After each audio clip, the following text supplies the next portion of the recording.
Hi there, everybody. This is Bill Houston, and you're watching the Bill Houston podcast. Thanks for tuning in.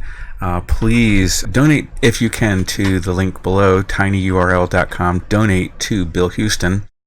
If you don't do PayPal, my USPS address is P.O. Box 22, Endicott, New York, 13761.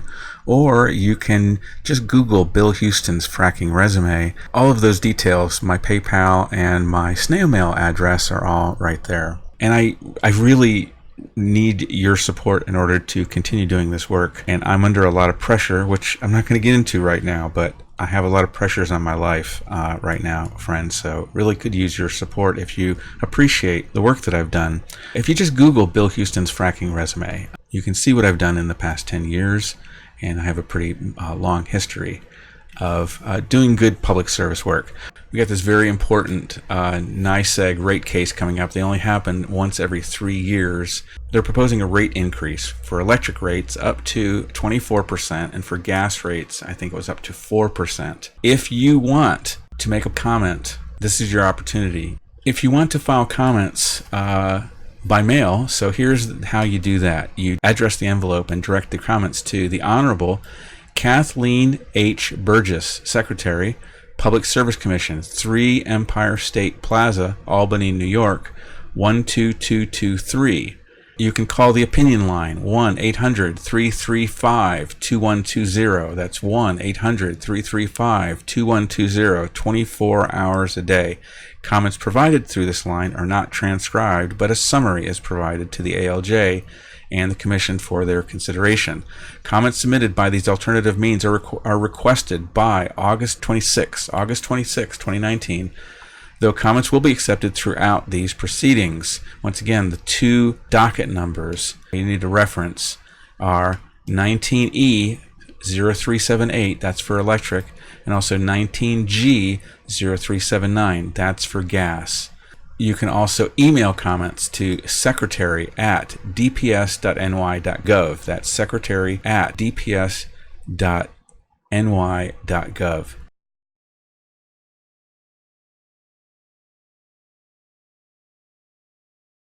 Okay, we're going to go on the record.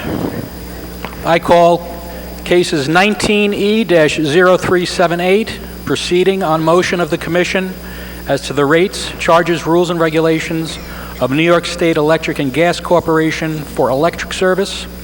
19-G-0379, proceeding on motion of the Commission as to the rates, charges, rules, and regulations of New York State Electric and Gas Corporation for gas service.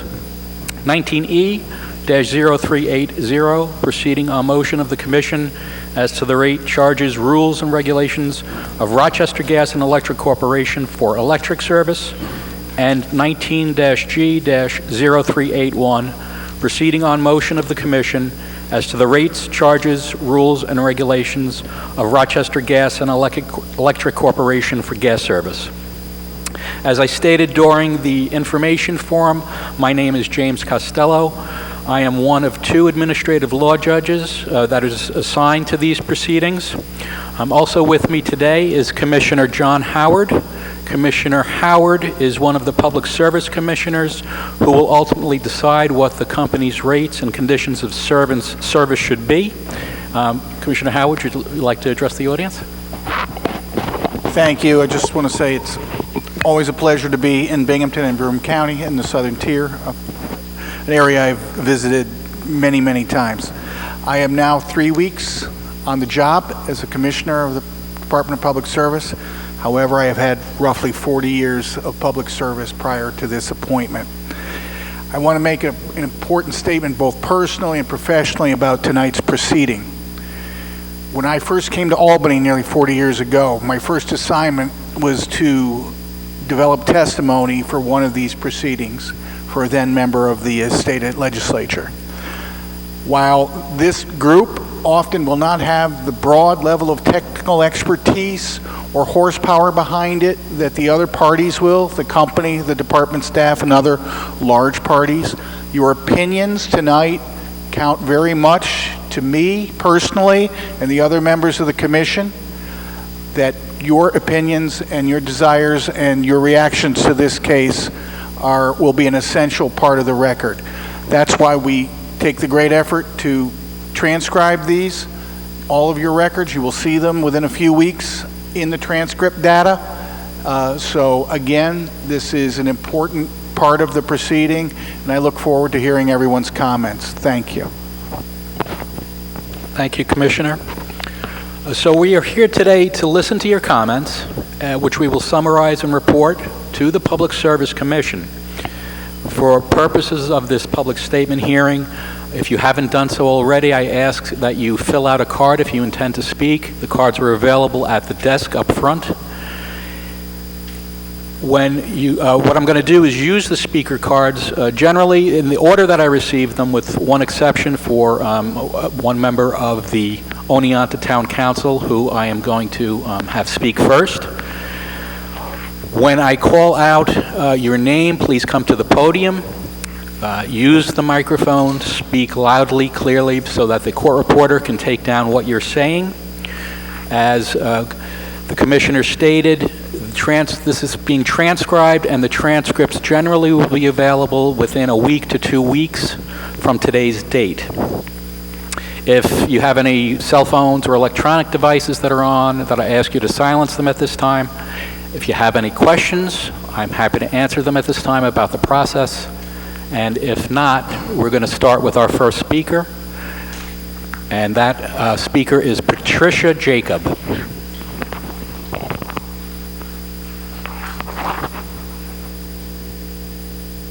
Good evening. Thank you for the opportunity to speak tonight. I'm a member of the Oneonta Town Council, and I'd like to speak on behalf of myself and several groups of constituents. The first group, the elderly, disabled, those on fixed income, single parents, as well as those families where both parents are employed, all living from paycheck to paycheck. This ill-advised rate hike will be a great hardship, causing some to choose between food and fuel in our area. In 2016, NYSEG was permitted to collect tens of millions of dollars to replace 25 miles of the DeRuiter pipeline. This money was never spent on said project. Our tax-paying citizens should not have to suffer financial hardship so that a for-profit corporation may benefit financially again. The second group, our young adults, our children and grandchildren, deserve the cleaner environment that non-pipeline alternatives that specifically reduce gas consumption will bring. This proposed pipeline project flies in the face of the Climate Leadership and Community Protection Act, recently signed by Governor Cuomo.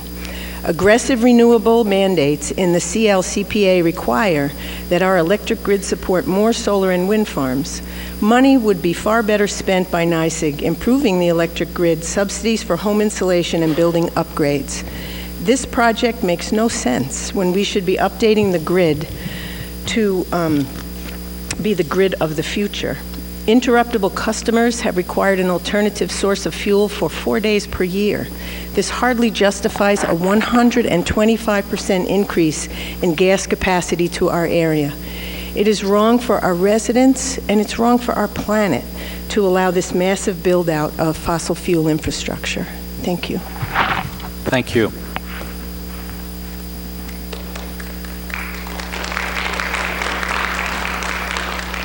The next speaker is Lori Willock.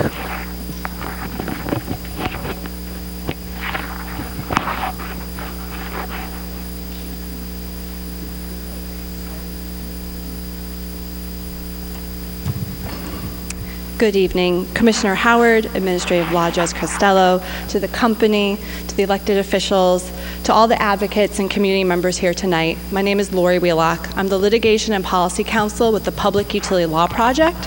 We go by the acronym PULP, and we are a 40-year-old nonprofit organization that specializes in advocating on behalf of New York State's low and fixed income utility customers. We operate a hotline where we help people on a 24-hour basis who are facing shutoffs, and we work with the utility companies to put them in deferred payment agreements to prevent them from losing service. We also enter as parties to many of the state's policy proceedings through the Public Service Commission. We are full parties here in the NYSEG and RG&E RG&E rate cases, and we will be filing intervenor testimony as well as rebuttal. We want to start by thanking you for holding a hearing here in Binghamton, which is such an important part of the NYSEG territory. We also appreciate having the hearing so early in the rate case process. It will help inform our testimony as well as the many other parties that we see in the room with us here tonight, so thank you. Pulp wanted to touch base about three specific issues that we see with the rate case and that we will be diving into deeper with our testimony. The first is the affordability aspect of the case. As the company mentioned earlier, NYSEG alone, without even considering RG&E, covers 40% of upstate New York. That's a massive part of the upstate territory. In May 2019, NYSEG and RG&E filed their rate case asking for approximately $195 million in year one. Last week, the company submitted their updates and asked for increases in each of the other companies except for RGE Gas. NYSEG is now seeking a 22.7% increase in electric delivery rates and a 4.5% gas delivery increase. And what does that mean for customers in the NYSEG territory? That's approximately $11.33 more per month for the average electric customer and $1.71 more for an average gas customer in the territory. And while the companies do say, that their rates are lower than a lot of the other utility customers or companies in the state, the problem is that a lot of NYSEG and RG&E customers are already struggling to pay their bills. Pulp has looked at financial statistics from the New York State Community Association's poverty report and the United Way's Alice report that we wanted to put into the record here tonight. In Broome County, 17% of our residents are living in poverty. 7.5% of our seniors aged 65 or more are living in poverty. And roughly 45% of the female-headed family households with children present are living in poverty. 62% of the children are qualifying for free or reduced cost lunch under the federal guidelines. And the gap is expanding more and more every day. With such an increase as $11.33 more a month for people on fixed incomes who are not seeing an increase in their Social Security checks or their pensions or their public benefits, we do worry about what is affordable and whether or not they can afford it. With that said, Pulp is asking that the Commission scrutinize NYSEG and RG&E's rate case to make sure the rates that the customers are paying are just, reasonable, affordable, and fair. Looking at the rate case drivers, two of the areas that we have concerns about and that we will be digging into deeper is vegetation management as well as the AMI rollout. With the vegetation management proposal, it's extremely expensive. The vegetation plan is divided into two 5-year cycles with roughly $70 million a year on average for years 1 through 5 and $62 million per year on average for years 6 through 10. And while Pulp is very grateful that vegetation management is a huge consideration. We see more and more major storms and an increase in frequency. We do have concerns about what this cost will mean to the ratepayers, and again, ask that the cost be as reasonable as possible for those people who are already struggling. To the third point, the rollout of the AMI meters, we also have significant cost concerns with that element. The burden of the expense of adding 1.9 million new meters to the territory is a very large rollout. We have questions that we will be asking the company as far as the current meters, how many are already paid for, and how this will potentially be a duplicate pay on meters if there is this massive rollout. We also ask that the company and the Commission consider potentially an option like Central Hudson, who has an opt-in program where customers can say that we want these meters, please install it. Again, Pulp is a party to this rate case. These are just a few of the aspects that we wanted to raise here in public tonight. We thank the Commission and the Public Service Commission staff, as well as all the public advocates here tonight. We look forward to submitting our testimony. We thank you again. Thank you. Dennis Higgins.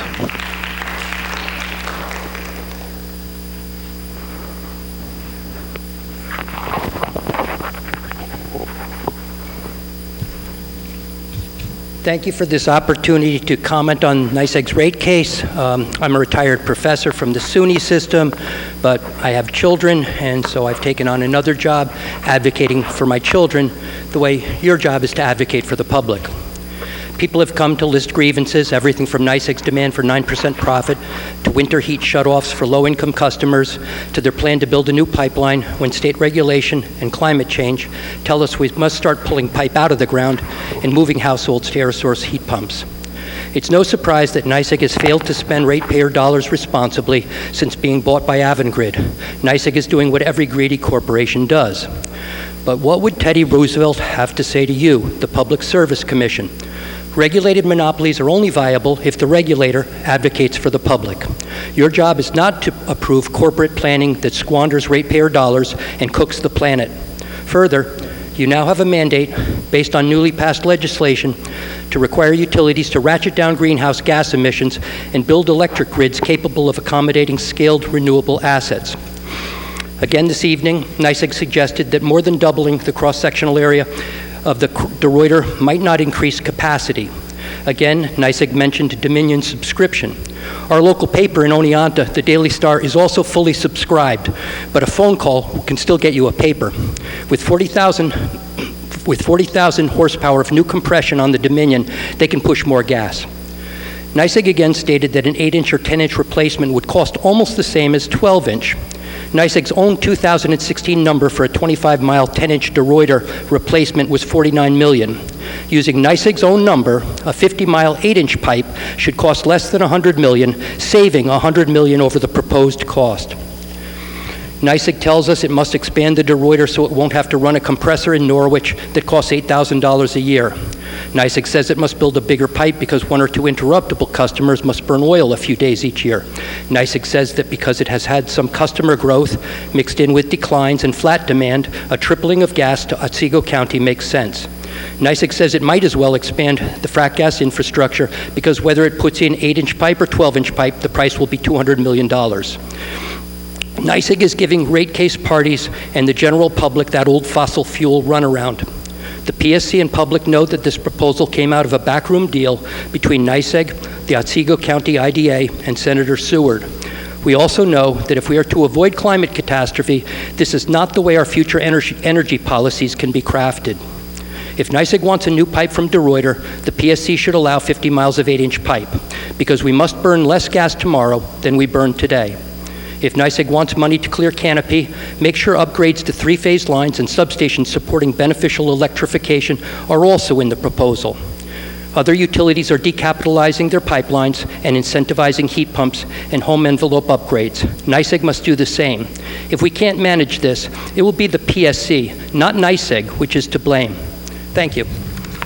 Thank you. Jerry Wiley.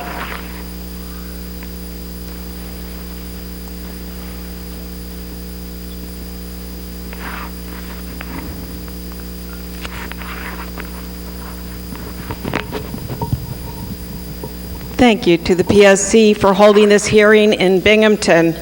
My name is Joy Wiley, and I am an energy navigator and public health nurse who lives in Owego. I request that NYSEG's rate proposals, both electric and gas, should be denied because the utility's goals do not align with climate science. I offer 4 points of information and recommendations. Natural gas consists primarily of methane. Thus, for clarity, I will call it methane or methane gas. Point number 1. There are 5 main topics on the homepage of NYSEG's website. One is smart energy. Another is convert to gas. So why does smart energy not include methane gas? Methane's full life cycle emissions and leakage, including well site processing, transportation, storage, and distribution, have recently been calculated at 4.1%. For methane gas to be an acceptable bridge fuel, this 4.1% would need to drop to 0.2 or 0.3%. If that were possible, then geothermal or air source space heating or heat pump water heating would not so critically be needed at this time. However, for various reasons, this amount of leakage reduction is impossible to achieve. Heat pump technology is here today. The natural gas bridge has been crossed. NYSEG's job now is to educate the public and incentivize heat pumps along with other methods of reducing our energy load. Point number 2, is methane gas only a climate issue or a risk of explosion issue? No, it isn't. Methane also drives ground-level ozone, which harms public health and decreases agricultural crop yields. The social cost of methane has been calculated at $2,900 per ton versus $8 per ton for CO2. Point number 3, why does NYSEG plan to invest in smart meters for gas? Methane gas is not smart, and no meter will tell us anything else. It's time to bury the therm. Please add this money to the heat pump incentive budget. Point number 4, when the utility successfully converts a neighborhood to heat pumps for space and water heating, the community's now unused gas pipeline infrastructure can be used to safely house the electric grid underground, which can be the cost-saving, defoliant-free, strategic culmination of its 5-year vegetation management plan. Thank you for listening. Thank you. Adrian Kosminski.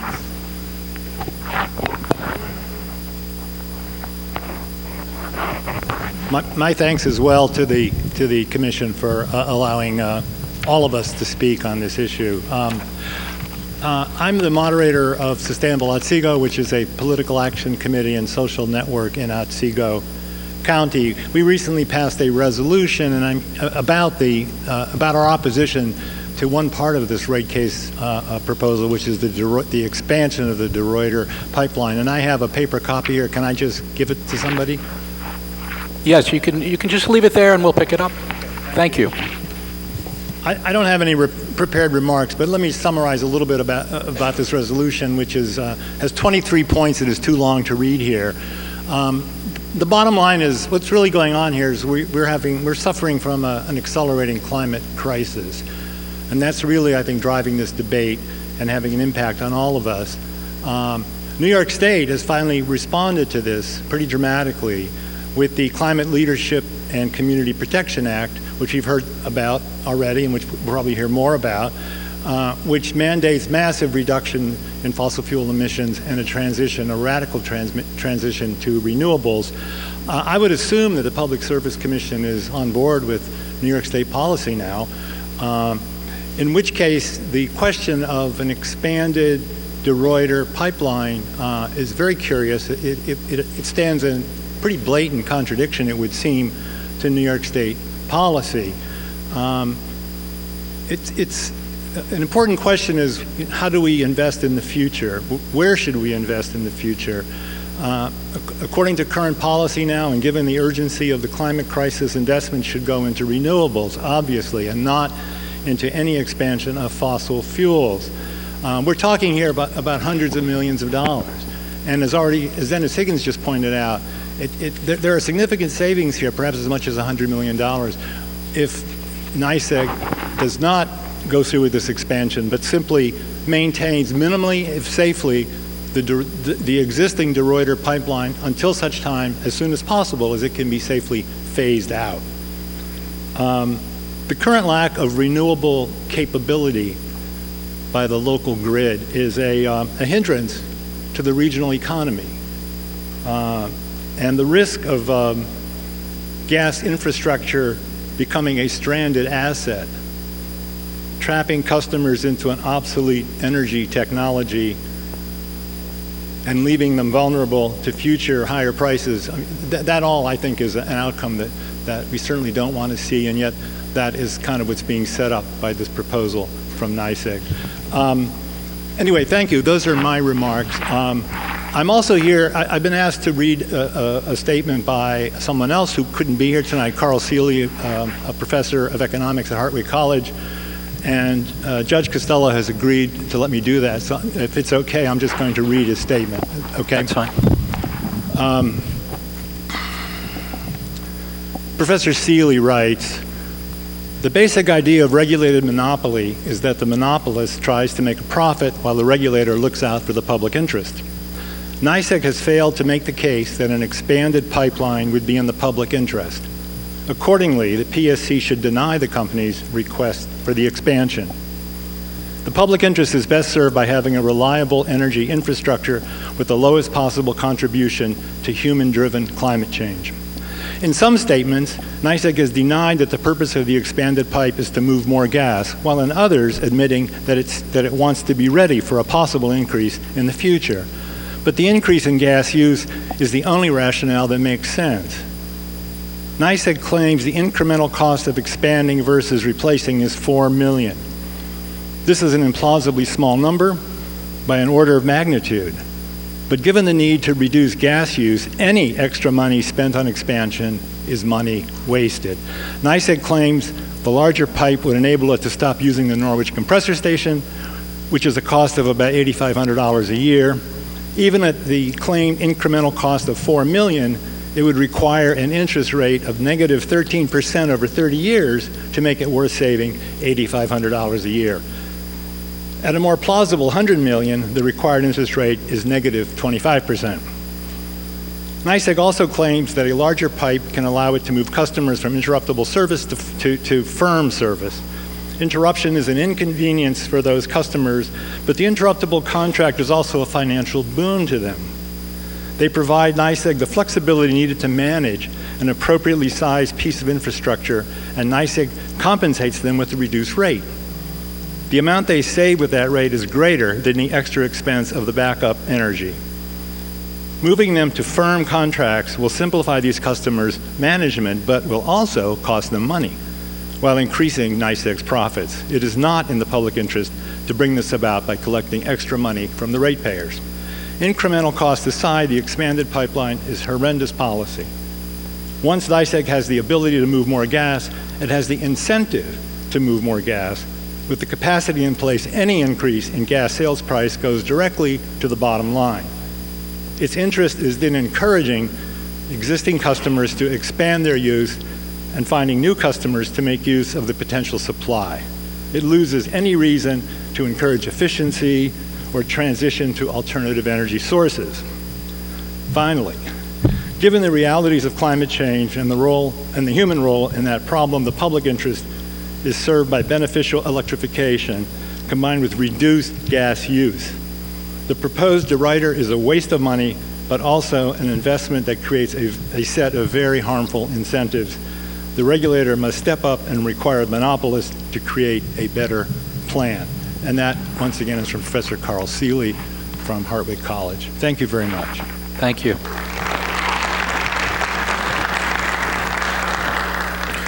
Wes Burger.